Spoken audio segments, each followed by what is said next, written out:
espanhol. Bom, Juliana, boa noite. Professora Juliana, né? Eu acho que quando eu conheci, não me recordo bem se você já era professora, né? Já que nós nos conhecemos já de algum tempo, de outros congressos da ABDI, é uma satisfação dividir essa conferência contigo, com a sua presidência. É uma alegria, já que você também tem suas pesquisas semelhantes à minha área de investigação. Bom, eu estou projetando aqui a minha tela, e enquanto o suporte faz projetar, eu queria agradecer o convite do professor Wagner Menezes e a excelente organização do evento, Thaís, Jéssica Ingrid, todo Paulo, Henrique, Neverton, todo o pessoal que trabalha com o professor Wagner Menezes, e com certeza contribuiu bastante para esse congresso. Então, acho que já está na tela. Bom, vamos lá. O meu tema é a relação entre o direito interamericano dos direitos humanos e o direito estatal, um estudo à luz das teorias heterárquicas. Professora Juliana, eu vou tentar com alguns conceitos, com alguns pontos, alguns dogmas, postulados que estão enraizados na doutrina brasileira. Talvez seja uma audácia da minha parte. Aliás, a audácia é fazer uma conferência após a do professor Jorge Fontoura. O compromisso é gigantesco. E ainda concorrer com o professor Sidney Guerra, que deve estar em alguma das outras salas, no mesmo horário. Mas eu vou tentar contribuir para esse tema, que é o tema que eu venho investigando lá no meu doutoramento na Universidade de Coimbra, né, sob a orientação do professor Jonatas Machado, e, em parte, também no meu pós-doutoramento lá na Universidade Externado de Colômbia, com a supervisão da professora Paola Acosta Alvarado. Então, antes de trazer os elementos centrais do pensamento que eu estou a desenvolver, eu gostaria de trazer alguns pressupostos. O primeiro deles é a existência de um constitucionalismo sem Estado. Tudo bem, nós estudamos dos livros clássicos, naqueles manuais tradicionais de direito constitucional, que o constitucionalismo oitocentista estava absolutamente ligado aos limites do poder estatal, através da positivação de direitos fundamentais. Basicamente, foi isso que o constitucionalismo fez. Mas eu queria que alguém me mostrasse onde está escrito que só há constitucionalismo onde há um Estado.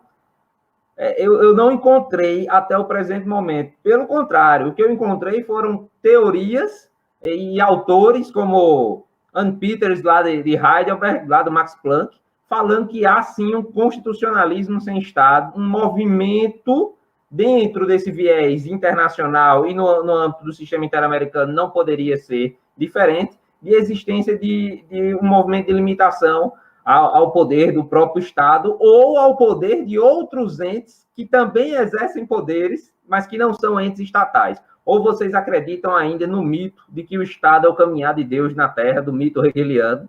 De maneira alguma, né? Nós temos entidades supranacionais, como é o caso da União Europeia, mas mesmo entidades despidas de personalidade jurídica, como o mercado, por assim dizer, né, dentro desse processo neoliberal, em que outros atores, outras forças agem, sim, dentro de um processo de governança global e regional. Então, achar também que esse processo de governança não precisa de limites advindos da teoria do constitucionalismo, eu creio que é um engano. Precisamos, sim. Então, o primeiro pressuposto que eu elenco aqui é que há um constitucionalismo, mesmo sem Estado, ou com a participação mitigada dele. O segundo ponto é o conceito de Constituição. É outra questão que eu coloco em crise. Por que o conceito de Constituição tem que estar atrelado ao Estado? Você poderia buscar uma visão desde Aristóteles, ou mesmo na transição da Idade Média para a Idade Moderna, né, quando surgiram os primeiros Estados, e essa ideia de Constituição. Em momento algum, você tem uma norma imperativa, inderrogável, por assim dizer, que diga que só existe Constituição se tiver uma estrutura estatal. Isso não quer dizer, em momento algum, que eu defendo a existência de um Estado global, de um superestado, não é isso. Mas corroboro com os autores que defendem a existência de normas constitucionais, ainda que eu não tenha uma Constituição escrita formal, para além do Estado. Né? O Ferraioli deixa isso muito claro, a própria Ann Peters lá em Heidelberg também defende essa existência, e muitos outros autores, lá com a abordagem mais sociológica, o Toib, né? O Ángel Rodrigo também fala nesse mesmo assunto do conceito de Constituição para além do Estado, mais allá do Estado, e isso impera, isso acarreta no falecimento do chamado caráter absoluto da soberania. Beira o absurdo, é uma tonteria aqueles que afirmam ainda que a soberania tem um caráter absoluto, que um país é soberano absolutamente. Não é. Não é, porque muitas vezes esse país, dentro desse processo de globalização neoliberal, ele está sujeito a essas forças do mercado de atores não estatais. E muitas vezes o constitucionalismo estatal, o direito positivo, a própria ordem constitucional, não consegue impor a sua força normativa a esse mercado ou a esses outros atores dentro desse cenário de pluralismo jurídico que nós vivemos, da lex mercatória, da lex desportiva, da lei da internet e por aí vai. Afinal, será que uma norma da FIFA, por exemplo, que proíbe um jogador de futebol de exercer sua profissão, ela vale mais do que a CLT ou do que uma norma estatal? Na prática, é o que acontece. O atleta fica proibido de participar de jogos, de competições. Isso mostra que a norma que vem de uma entidade privada, que é a FIFA, ela tem, sim, força normativa, e isso é um claro exemplo de pluralismo jurídico. Então, não adianta os estados, juristas, ministros do Supremo ainda insistirem nesse caráter absoluto. Isso não significa que a soberania morreu. Não é bem isso. Ferraioli diz isso lá na Soberania do Mundo Moderno, mas não é que a soberania tenha morrido. O seu caráter absoluto é que não mais subsiste. O que existe é uma tutela multinível dos direitos humanos, dentro do processo de internacionalização dos direitos fundamentais e da positivação de direitos humanos no cenário internacional, que eu não irei discorrer aqui, porque não é necessário. Nós temos essa proteção tanto no âmbito estatal, quanto no âmbito internacional, aí barra nacional e até mesmo no âmbito global. O reconhecimento do caráter constitucional das normas interamericanas. Vejam bem esse pressuposto que eu estou colocando no pensamento que eu estou a desenvolver.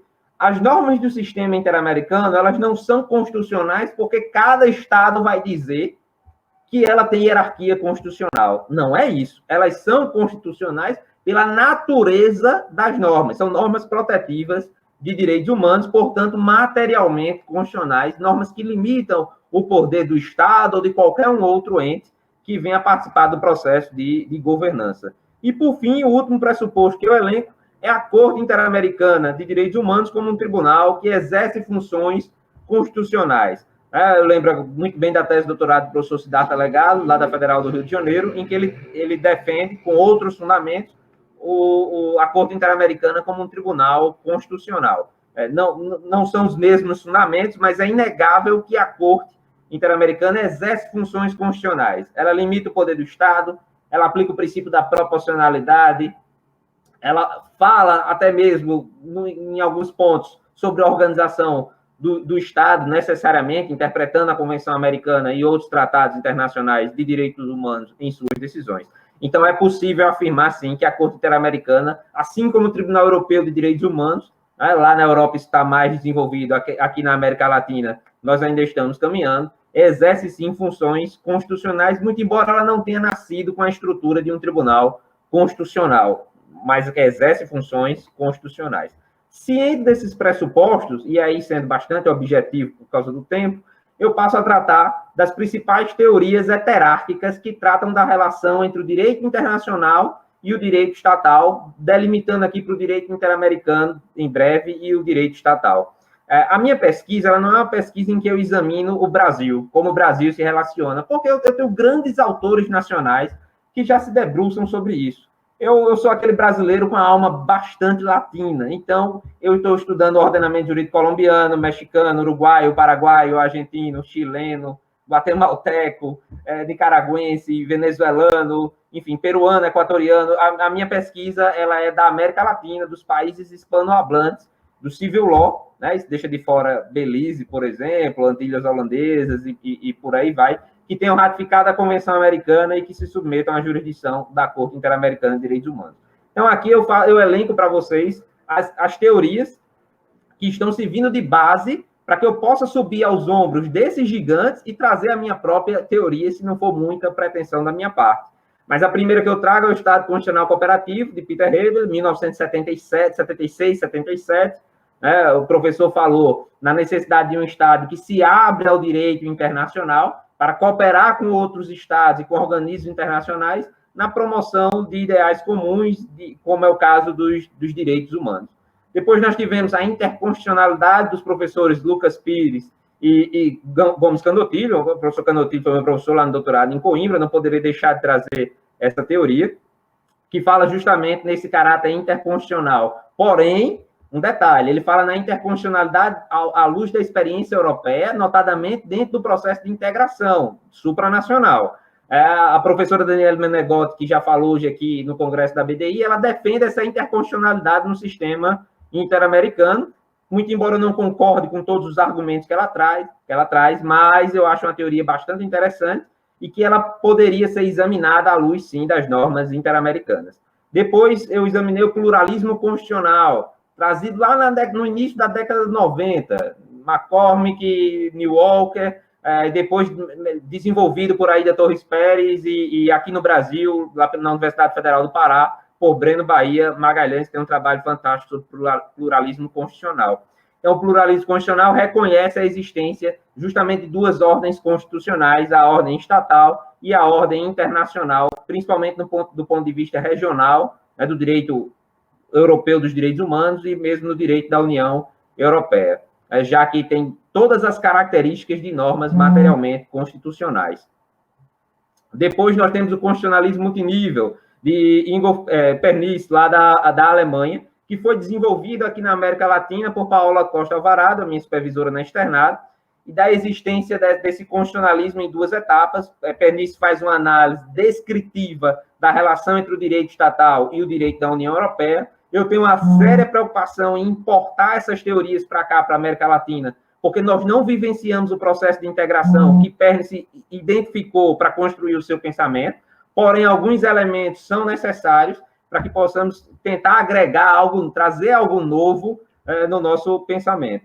Aqui no Brasil, nós temos o pensamento do professor Marcelo Neves, o seu tão conhecido transconstitucionalismo, da racionalidade transversal, e, por fim, o constitucionalismo compensatório de Anne Peters, como eu disse, lá do Max Planck, que desenvolve todo um pensamento, o reconhecimento do caráter constitucional do direito internacional dentro desse processo de constitucionalização do direito internacional. Mas, professor Tiago, por que você fez um apanhado assim tão rápido, tão singelo? Poderia ter trazido só uma dessas teorias e ter se detido um pouco mais. Bom, não é essa a minha intenção. Eu só queria mostrar que essas teorias elas têm um fio condutor, um elemento em comum. Todas elas são teorias heterárquicas, ou seja, todas elas são teorias que concebem a relação entre o direito internacional e o direito estatal não como uma relação hierárquica, em que você ainda vai buscar definir qual a hierarquia dos tratados, se é infralegal, legal, supralegal, constitucional ou supraconstitucional. Não é isso. Aquela história da pirâmide de Kelsen já se foi. Essa questão aqui não é mais com essa geometria simples de primeiro grau da escola. Não. Aqui se fala numa bússola, numa rede, numa teia de aranha. Candotilho até coloca muito bem que esse constitucionalismo é do castelo para a rede, né? Do castelo, que era o Estado soberano, para a rede constitucional, a interconstitucionalidade. Então, todas essas teorias são heterárquicas e é com base nelas que me gerou essa inquietação. Bom, e no sistema interamericano? É possível conceber uma relação heterárquica entre os vários países latino-americanos, e eu dei esse recorte metodológico já mencionado, e o sistema interamericano? Bom, claro que eu não teria como examinar isso em todos os setores, no direito mercosulino, no direito da integração lá da comunidade andina, não. Eu foquei no sistema interamericano e em dois pontos centrais. O primeiro ponto é o impacto dessa concepção heterárquica no diálogo interjurisdicional.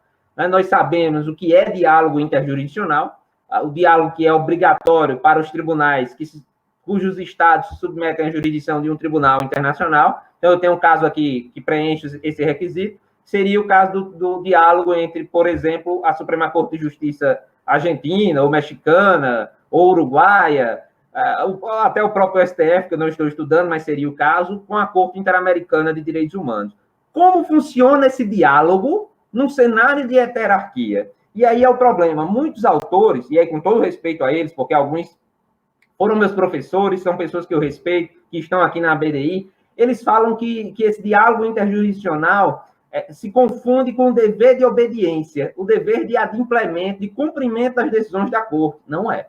Esse é o primeiro ponto que eu venho a elencar. O diálogo num cenário de heterarquia, como eu estou colocando aqui no slide, é um diálogo em que ninguém tem a última palavra. Então, mas, Tiago, de onde é que você tirou isso? Como é que você, professor de Direito Internacional, vem falar que não é a Corte Interamericana? Você está enfraquecendo a Corte Interamericana? De maneira alguma.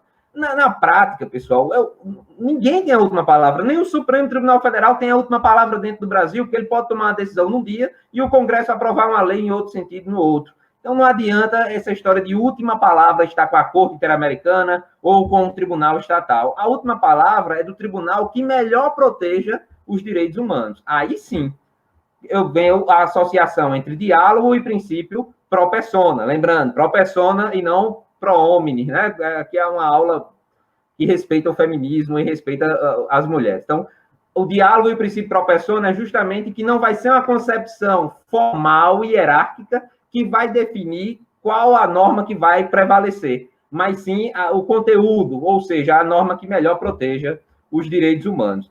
Esse diálogo, pessoal, também pode haver a discórdia, como o professor Marcelo Neves fala na sua teoria do transconstitucionalismo. Não necessariamente o diálogo ele vai chegar a uma síntese. O diálogo pode sim ter uma divergência. Um tribunal estatal ele pode divergir da Corte Interamericana. Não há problema nisso. Isso não quer dizer que o caso não vai ter uma solução. Pode ser um hard case? Pode. Mas vai ter uma solução mesmo diante desse dissenso, dessa discórdia, dessa divergência, se os dois tribunais tiverem a obrigação de um enfrentar os argumentos do outro. Muito embora nem sempre seja exigida essa bidirecionalidade para que eu tenha a configuração de um diálogo, é imprescindível que a Corte Interamericana dialogue com os precedentes dos tribunais estatais e que os tribunais estatais dialoguem com os precedentes da Corte Interamericana, num diálogo arriba, abarro, arriba. Né? Na impossibilidade de síntese, o que é que eu terei que fazer? Uma reforma aos próprios tratados internacionais, uma reforma do ponto de vista do direito que está positivado, e aí entraria o mecanismo político da OEA. Outro ponto, só para finalizar sobre o diálogo interjurisdicional, diante dessa concepção heterárquica, eu sei que a maioria dos internacionalistas não aceitam, mas eu vou defender a teoria da margem de apreciação nacional. Ora, muitas vezes o Estado ele não cumpre as decisões da Corte porque são decisões absolutamente fechadas, regradas, que às vezes esticam demais a corda, que às vezes exorbitam a própria competência. Né? Nós temos o caso Fontevecchia. A primeira vez que eu li a decisão Fontevecchia, lá da Suprema Corte Argentina, eu disse, não, é um absurdo, tem que respeitar as decisões da Corte. Depois eu fui mudando o meu posicionamento e fui entendendo que o caso Fontevecchia está justamente enquadrado nesse cenário de diálogo dentro de uma visão heterárquica. A própria Corte Interamericana, na supervisão de cumprimento, aceitou o entendimento da Corte Argentina, dizendo que não iria fazer a desconstituição da coisa julgada, que iria assentar, colocar uma observação que essa decisão, que houve uma condenação na Corte Interamericana, mas que não iria desconstituir. Então, eu aceito, sim, essa teoria da margem de apreciação, não só para a solução de controvérsias através de órgãos jurisdicionais, mas como também para a edição de normas que venham a estar compatíveis ou não com as normas emanadas do sistema interamericano. Por fim, nós temos o impacto do pensamento heterárquico no chamado controle de convencionalidade. Todos nós sabemos o que é controle de convencionalidade. O professor André de Carvalho Ramos foi a primeira pessoa que falou no Brasil sobre controle de convencionalidade. O professor Antônio Augusto Cansado Trindade foi a primeira pessoa que falou sobre a sindicância de compatibilidade sem usar a expressão. O professor André foi o primeiro que usou a expressão controle de convencionalidade. Eu afirmo isso com veemência, que em 2005 ele já usava a expressão controle de convencionalidade. Acontece que é possível compatibilizar esse controle de convencionalidade com esse pensamento heterárquico, sim. E aí nós vamos às consequências do pensamento heterárquico no controle de convencionalidade.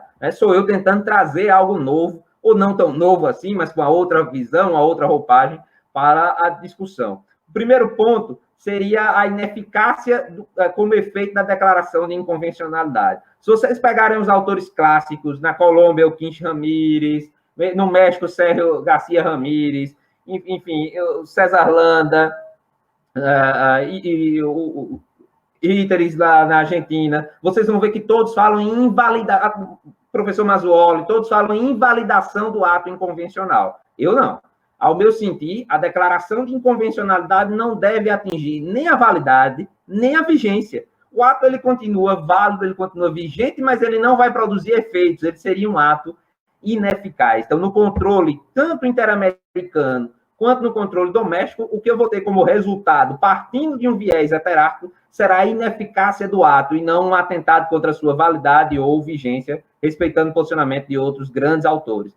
O controle de convencionalidade, dessa forma, se adequaria ao princípio pro persona, em que a norma só seria invalidada se ela não fosse a mais protetiva. Então, no caso do direito estatal ser mais protetivo aos direitos da pessoa humana, não haveria uma declaração de inconvencionalidade, até porque essa inconvencionalidade seria última ratio. Então, teria aí uma harmonização. Se você pegar pelo princípio hierárquico, sempre, se você levar em consideração que a Convenção Americana, por exemplo, é superior hierarquicamente, ela sempre vai colocar abaixo, para os conservadores, por assim dizer, a norma estatal. Ao meu entender, não. Com base no princípio pro persona, isso pode ser mitigado.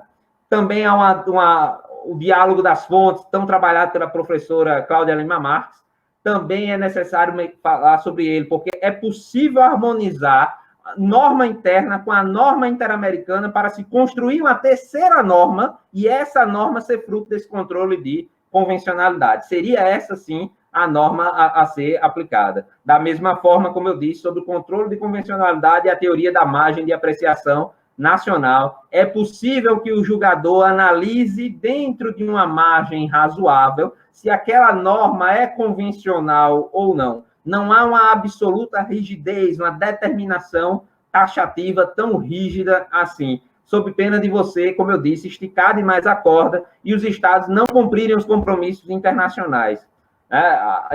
Como eu disse, essa inconvencionalidade seria realmente última ratio. E, por fim, esse pensamento heterárquico também contribui de forma significativa para o que o professor Armin von Bogdan e outros autores aqui na América Latina falam do ius constitucional comum latino-americano, direito constitucional comum latino-americano. A sedimentação desse controle de convencionalidade no âmbito dos estados pode contribuir, sim, para o reconhecimento de padrões, de estándares no âmbito estatal e no âmbito interamericano, e a formação, finalmente, eu reconheço que nós temos um processo, mas que não está consolidado, do direito constitucional comum latino-americano. Professora Juliana, só finalizando minhas conclusões, eu acredito, e estou absolutamente sujeito às críticas e aceito várias delas, que nós temos um processo de microconstitucionalização das normas interamericanas protetivas de direitos humanos, essa microconstitucionalização aos moldes do que a professora Anne Peters fala lá do direito europeu dos direitos humanos. É preciso compatibilizar o diálogo interjurisdicional e o controle de convencionalidade com a concepção heterárquica da relação entre direito interamericano e direito estatal. A Corte Interamericana ela precisa contribuir para a quebra do dogma hierárquico, sim, porque ela ainda prolata suas decisões sempre partindo de uma concepção hierárquica. Os tribunais estatais devem deixar de lado a eterna discussão, né? Desde 1914 se discute no Brasil a hierarquia dos tratados internacionais de direitos humanos. Em 14 eles já eram de hierarquia supralegal, e o ministro Gilmar Mendes disse que revolucionou a pirâmide jurídica em 2008, dizendo que os tratados tinham hierarquia supralegal, muito embora ele tenha voltado ao entendimento que era em 1914. Eu não vi revolução alguma na pirâmide, aliás, sequer concebo como uma pirâmide essa relação. É necessário que a jurisdição ela se torne cooperativa, portanto, aberta ao direito internacional e ciente desse caráter heterárquico da relação, e é preciso romper, como eu já disse num outro momento, com os mortos-viventes, com os zumbis do monismo e do dualismo, que infelizmente não resolvem mais quaisquer problemas, são doutrinas que já completaram 100 anos e que no cenário atual de globalização, de complexidade das novas relações jurídicas, de pessoas, dos indivíduos como sujeitos do direito internacional, não oferecem mais contribuições. Então não adianta ficar discutindo aqui se a Constituição brasileira adotou o monismo, o dualismo moderado, o monismo internacionalista, o monismo dialógico, enfim, essa é uma discussão que não vai levar, ao meu entender, a lugar nenhum. Pelo contrário, nós temos aqui dialogar com essas novas teorias. Essas teorias aí, a mais antiga que eu trouxe foi do professor Hebel, do final da década de 70, mas a grande maioria da década de 90 para frente, como é o caso do constitucionalismo multinível e do pluralismo constitucional. E, acima de tudo, professora Juliana e os que estão participando aqui dessa conferência, nós temos que mudar o próprio ensino do direito, porque enquanto nós estivermos apegados a essa ideia de soberania, o professor de constitucional, o professor de direito internacional e os demais profissionais que lecionam e que operam com o direito, vai ficar difícil construirmos novos pensamentos, novas ideias sobre a relação do direito interamericano e o direito estatal. Bom, basicamente seriam essas as minhas considerações, eu fico à disposição para críticas e para o debate. Professor, excelente, é sempre uma grande oportunidade poder ouvir e aprender muito com o senhor.